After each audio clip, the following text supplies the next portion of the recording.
But I was struck by that. He said, and you could put cardboard over the nettles to smother them so you can grow the things you like. And I'm like, ha, man, if I could get nettles to grow in my garden, man, I'm going to let them suckers go as far as they can.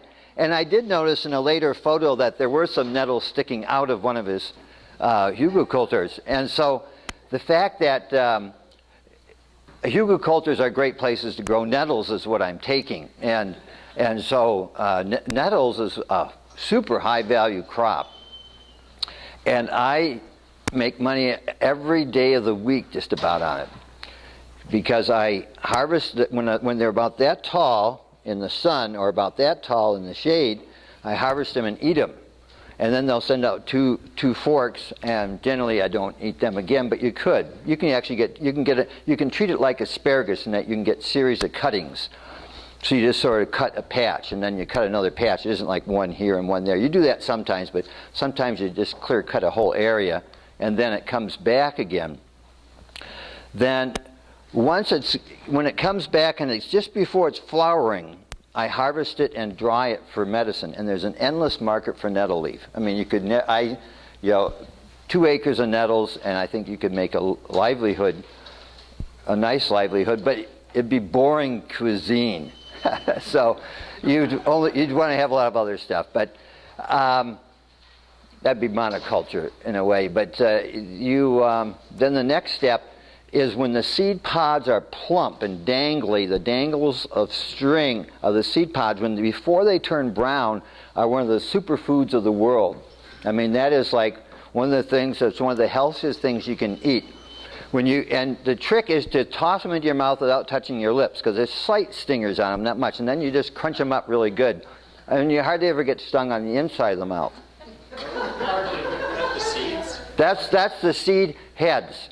That's not just the seeds. The seeds are really teeny weeny, but they probably have a really good oil in them. They're used mainly as a urinary tract disinfectant, though. I sell a lot of nettle seed. I get $35 a pound for dried nettle seed heads, and that's, you screen it to take off the stems, kind of, and it's just a lot of it's but so it isn't technically the seed. The seed, if you let it finally ripen to a brown stage and collect the seed, you have to winnow out a very, very small seed, a slightly clear looking, and those, a pound of that is worth a lot of money, because it's, 16 times, $500.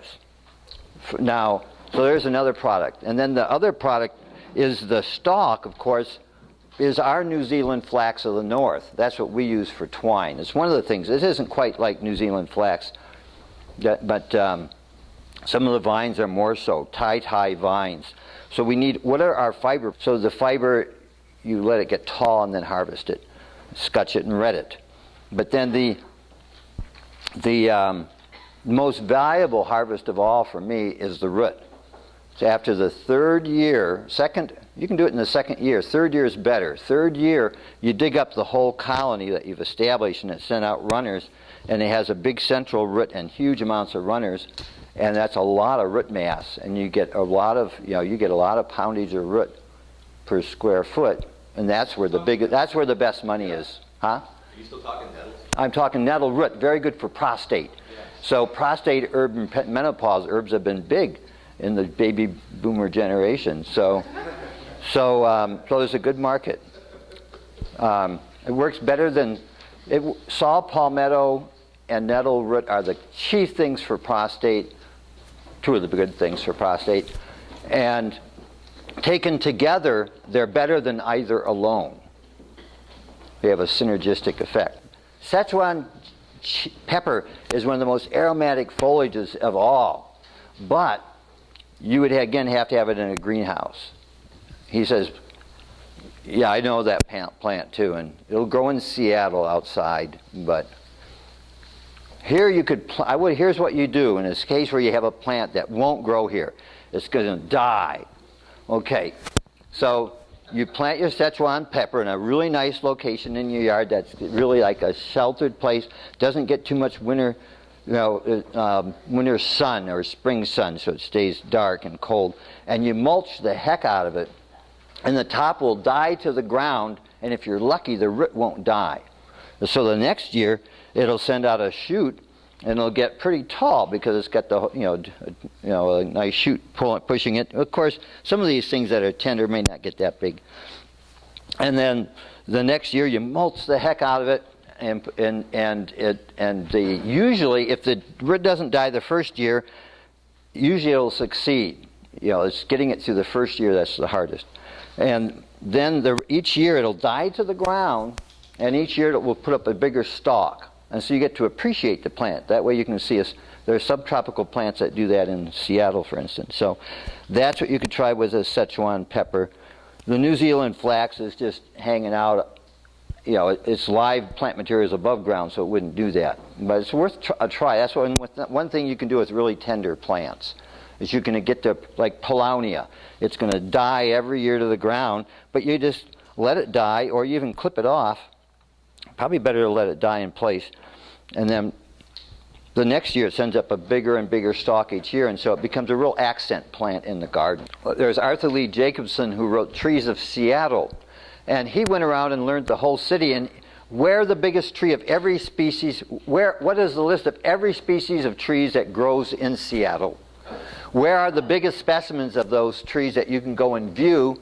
How tall was it? How wide was it? How old, if he could determine that? He had all this information on every tree species found in Seattle. Who was the author? Arthur Lee Jacobson. And of course, if you ever end up living in Puget Sound, that's an invaluable resource, because that's your species index guide for every kind of tree that will grow in Seattle, because he updates it.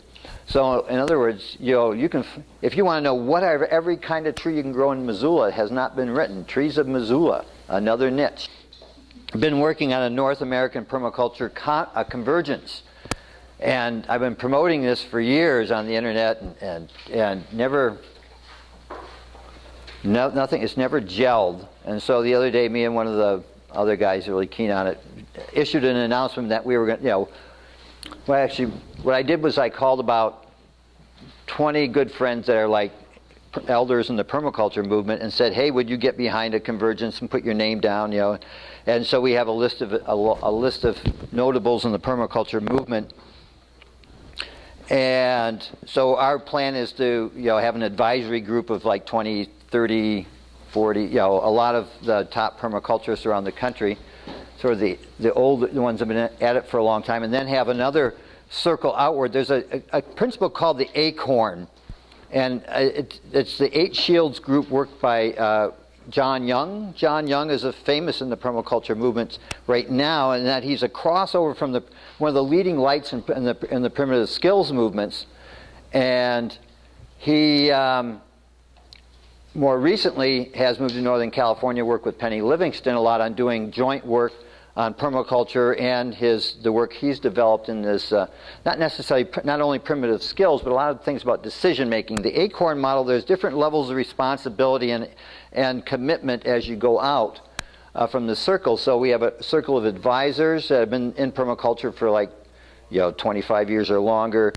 And then the next circle out is people have been in it less long, but are just totally committed. They're, the strong permaculture group, and part of that group, and there'll be not all of them, of course, but just some of them will be some of the core organizing people, and then out beyond that are people that are interested in permaculture but aren't going to necessarily try to organize anything, but they might come.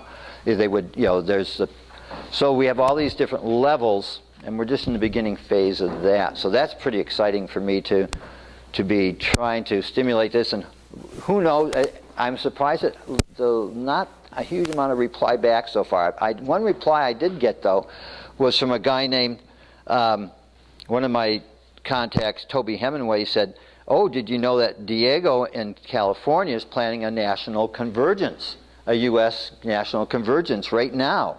And I said, whoa. So I emailed him, and he says that he's decided to scale it down to more of a conference, not really try to be the whole North American permaculture convergence, so he's sort of setting back. But he's been working on something for 6 months, and he's got a bunch of people coming, and I heard the name Jeff Lawton mentioned and Paul Stamets. And so see, he's got something cooking, but I don't know anybody else in the permaculture movement that knows about it. See, as soon as I want to start something, I tell everybody about it and see if anybody's interested. He's been working for 6 months without telling hardly anybody about it. So it'll be, but as far as I can tell. So I'm interested to see. So he's going to put something together probably this next winter, March 2014 in California. So the national movement's trying to sort of do a little coalescing because it never really has that much. So the premise of this part of this morning's talk is that we can grow 50% of the world's food in people's yards, something like that. Maybe that's really stretching it out there, but the role of the home garden is incredible importance. I saw the figure the other day, something like 2.6 billion people in the world that still rely on a form of subsistence agriculture, that they have a tiny little plot of land and they grow food on it and grow a lot of their own food. So it's still really a big thing in some parts of the world. Here, few people do it. But permaculture is how to increase the amount of people that are doing it, and so that list of gardens is sort of like, in a sense, a score sheet on where Missoula's at right now. Probably not that great.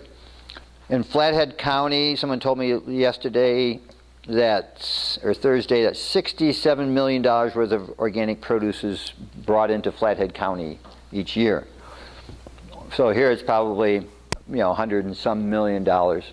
So there's a huge, that's a lot of food that can be grown in backyards. So I'm just going to, okay, so this is an urban lot in town, and here's the street, here's the side, here's a meridian, a strip, here's the sidewalk, and here's the garage, the house, and what are they going to do? So currently, all the food comes in from outside, all the water comes in from outside, all the power comes in from outside, and they generate a stream of waste. So how do we cut that off? I'm going to maybe make a couple pathways here. And the thing's got an ornamental tree in it and a bunch of lawn. You have a pretty blank slate. If they capture all the water from their rooftops, put it into tanks, and the tanks are probably going to be on the north side where it's a little cooler.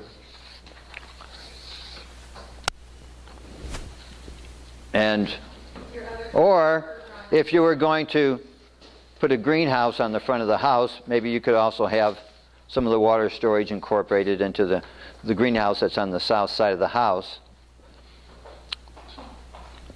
And your zone 1 plantings along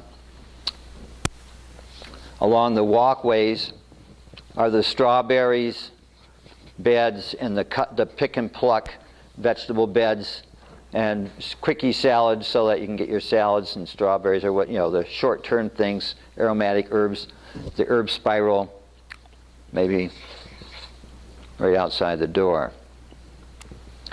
And so we have,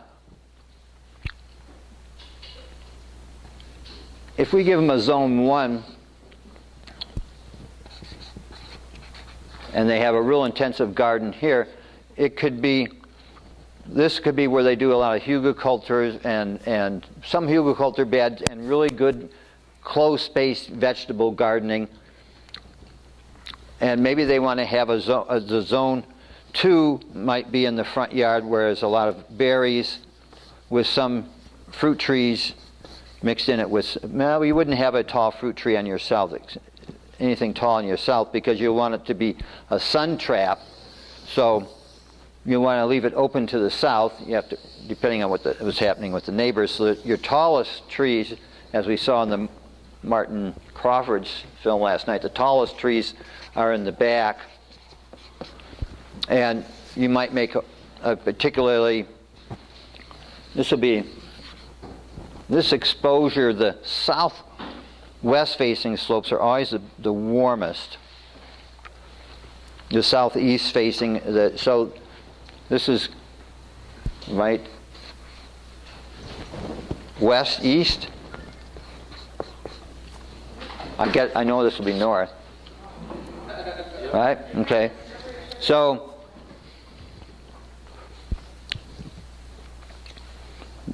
it'll be a little bit hotter exposures on this side of things. The south and the southwest are going to be the hottest exposures.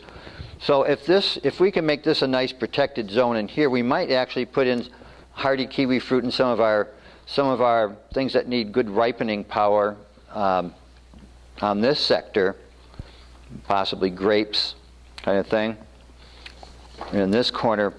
So we might have but that's going to be like a zone 2 area, and the forest back here, if this is our nature preserve areas in these corners with the tallest stuff, that could in a sense be our zone 5 back here, and this would be 5, and then the north side of the house is always the shadiest, and so back here is we have a woodland garden understory of, it could be native ferns, native medicinal plants, understory plants, Smilacina racemosa, just plants that can take that like shade.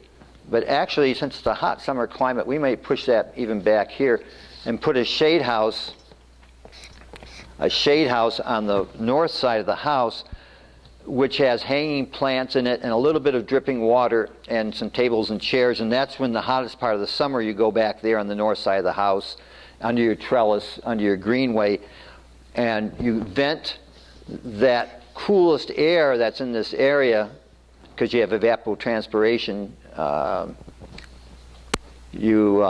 because you have open water in there. It's nice to have like a dripping faucet or even a small pool, something in there with water. And then you draw air into the building, because as the air exits the greenhouse in the front of the house, in the summer it's really hot, so you're venting it like crazy, and you're drawing air in from the house as part of the ventilation that pulls in the cool air from the north shade house. So that would be like, this is probably a zone 4 in the winter, but a zone 1 in the hottest part of the summer, you might be there quite a bit, assuming you have time to sit in your gazebo because you're busy gardening. It's that there's zonations within the yard, and so this might, if this was the orchard, maybe this this might be in a sense almost a zone 3, and for livestock, maybe they have a chicken coop that's attached to part of a chicken yard that stretches from here to here on this boundary here, and this hedgerow that's part of the sun trap helps feed and shelter the chickens, and the chickens can sometimes free range into the garden or into the berry area, so they can make little runs. I've seen a little tiny chicken wire runs from one area to another to move them around in the landscape if you don't want them in part of the landscape. So the chickens might almost be you go and get the eggs all the time and you water them, etc. But how often you go mucking around out there? It's almost a zone 4 out there inside the chicken yard. Though it depends how much you rotate it. And maybe maybe they're particularly resourceful, their plants are really going good, and they could have one little corner or an attachment that houses a goat, and food is brought to the goat, and so they have dairy here as well. On top of if this is a flat top, or even no matter what the roof is, you grow something all over the roof. We looked at some roof things already, and I mentioned just a couple quick things on if you've got a wall, almost always you're going to have an eaves coming out. You want to grow vines on the system. If you lean a pole in, like this might be 4 feet or something like that, or so you have a crawl space between the wall and the vine to walk along the house. Here's your walkway, and you can pick things and maintain it and keep. You don't want a lot of times you don't want the vines on the sides of the building themselves, so you come out a ways away and train them up a trellis, and that can be like a netting or just a network of wires or twine, what have you. And once you get to the roof, let's see. If you have a fish netting or some kind of a netting that you throw over the top and weight down or secure at the bottom so they can't flap around, then the vines can crawl up there. If you have a really vigorous vine in a really good growing year, I mean, how often are you going to get something from the ground all the way up to the peak of your roof here? Not very much. You could do it with hops if they, after a few years of establishment. But another thing you can do is let's do it on the other side of the house.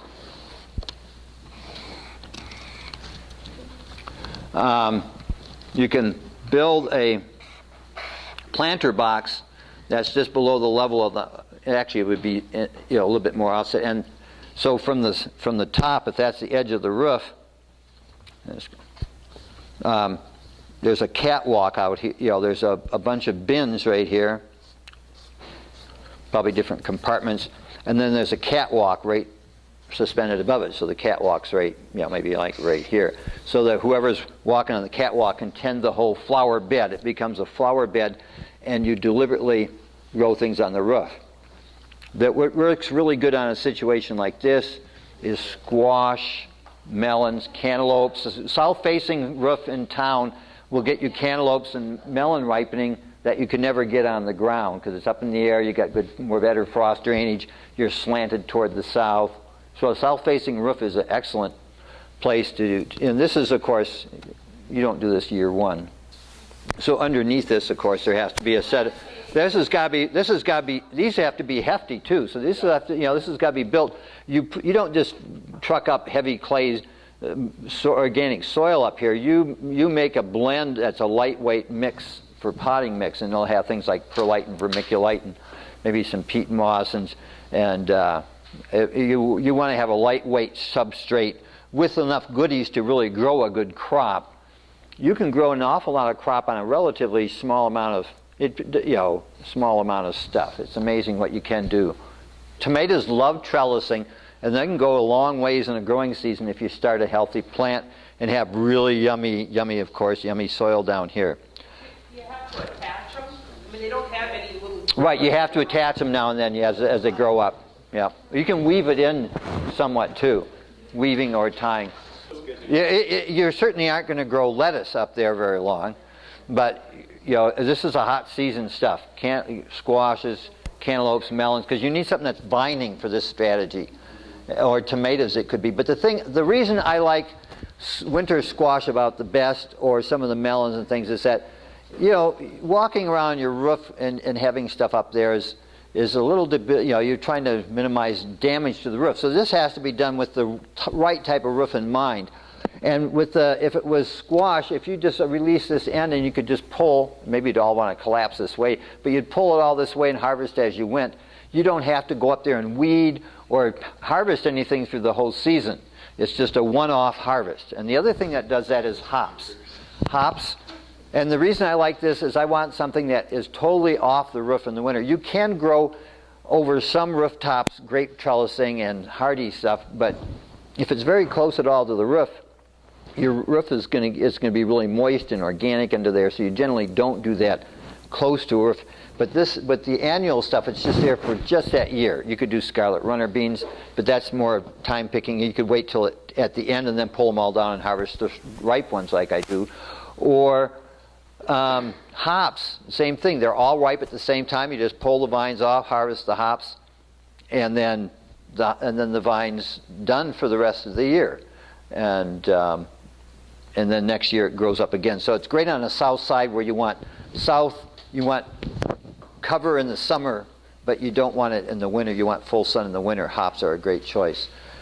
You can grow a lot of food in a small place, and you can just keep pushing the limits. There was a picture I showed in one of my slideshows, I think, or was it? It was in the one of the, when we were on the YouTube things. It was a trellis over the sidewalk with vines growing it. So when you're walking down the sidewalk, you're under a tunnel of grapes or wisteria or some other vine. So you're growing vines over the sidewalk.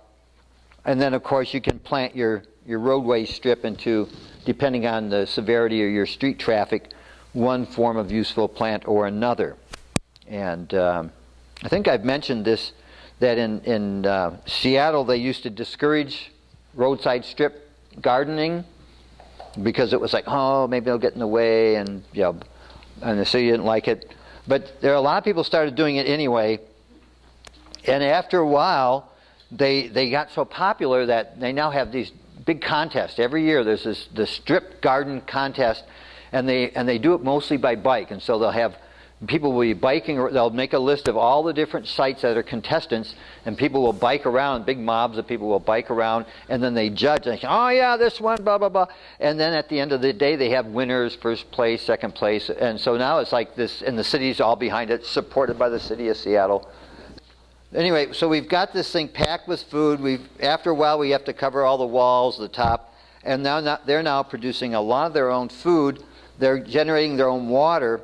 They're composting. They're doing on-site composting, good quality compost, and so they're not delivering things to the sewer anymore. They're recycling their gray water into the landscape. It'd be a dry composting toilet, not like totally dry, but there's no flushing involved. So, and sometimes if you have a bathroom here, let's say in the house, you can make a vault privy just out and make a door in the wall here, so you can go into this little room that's got the big vault privy underneath it. So on the side of the house, you might be, if this was if the vine wasn't there, if this was the indoor bathroom, here you just make a doorway in the wall, and have a little room built out here that has a composting chamber below it, usually a double chamber system. We're supposed to do this later, but the double composting chamber system, and it composts in one for 6 months, and then can be empty. When it ages while you fill this one up, this one that gets emptied, and you get the idea. You rotate back and forth between two different bins. It's outside the house. These shouldn't have no odor when they they shouldn't malfunction. But if you ever did have a little problem, it might be nice to have it actually next to the house. And of course, your access way to get the manure out is actually out this side here. So now they're not delivering sewage to the system or gray water. So their water, they can become, if they were really good and had enough rainfall, they could theoretically become self-sufficient in their water on that landscape. Would be able to cut off the water main and the sewer and would still be functional. Oh yeah, you wouldn't turn it off, because what are you're also looking at gardening. I said if you had enough rainfall and the right distribution of rainfall, generally speaking, you would never do that. But theoretically, if, let's say, beyond your control, it got cut off down there. Oh, it's not coming in anymore. It's cut off a mile away. Or the sewage plant, terrorist blew it up, or I don't know. But all of a sudden, if they're not there, you're still functioning. So the more self-reliant functioning households there are in a city, the safer that city is against outside upsets. That's why systems like this might be more important in the future. Though we do hope that system will reform itself.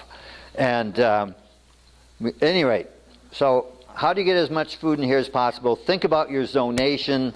Think about your vertical. You're really making really good use of anything that's dark. Every dark area is, you might say this, practice this. Every dark area in my yard is a special opportunity. Every dark area in my yard is a special opportunity. Kind of hard to say at first, but after a while you can get the hang of it. And so what can you do in those dark spaces? Because the sun spaces are going to give you the highest food productivity. Sun basically equals food. And the more sun, the more food. The more leaf area, the more food. You make a sign out here that says, we take lawn clippings unsprayed, please. We take old boards. And so you make stash spots here for people to put boards, branches, lawn clippings, bring their, you might not want their kitchen compost unless you're really on top of it.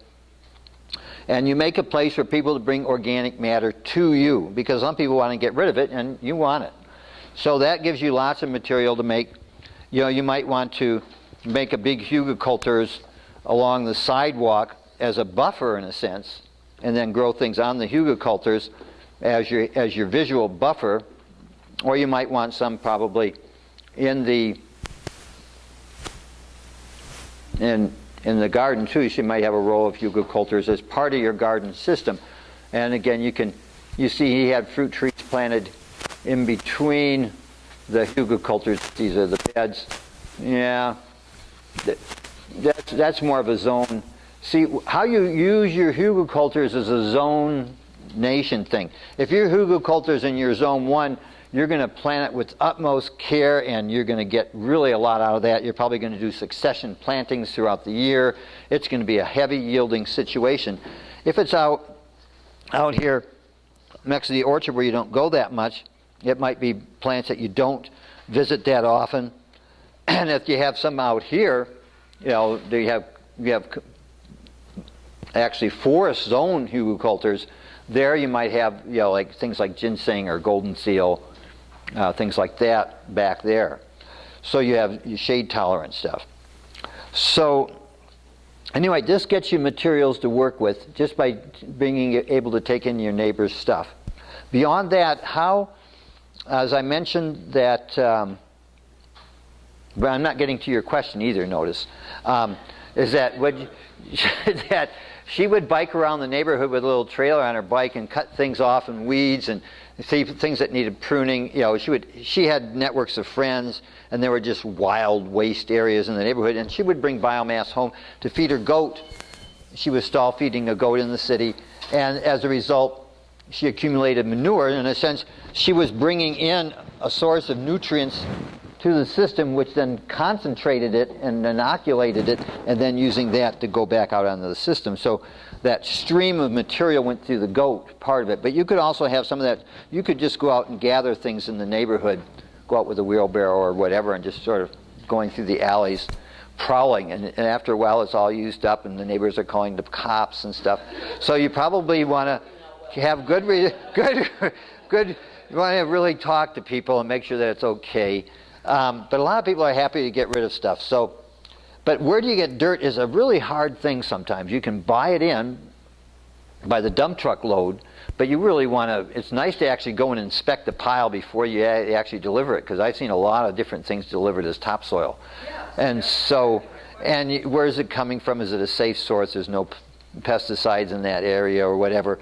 But if you can if you have really poor soil, having that to top up your hugelkulture is really good, because when you build a hugelkulture, especially in our climate here, like we said, it's kind of dry, you dig a trench first and you take all the good stuff off to one side.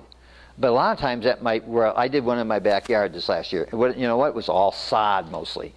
And it was like, well, this is going to, if I compost it really good and really dark, throw some extra nitrogen in there and a bunch of worms, in a year I'll have really good soil, high in organic matter to put on top of further hugelkultures.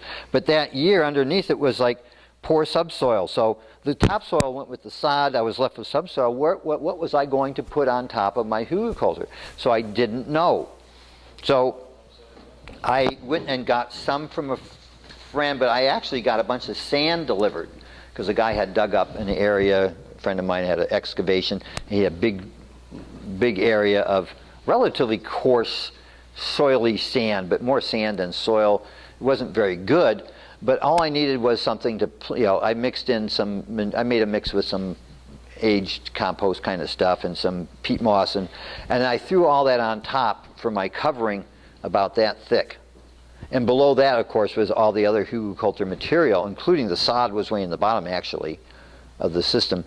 But it took a pickup truck to do, a pickup load to do that. So really good topsoil is a really precious resource. Yeah.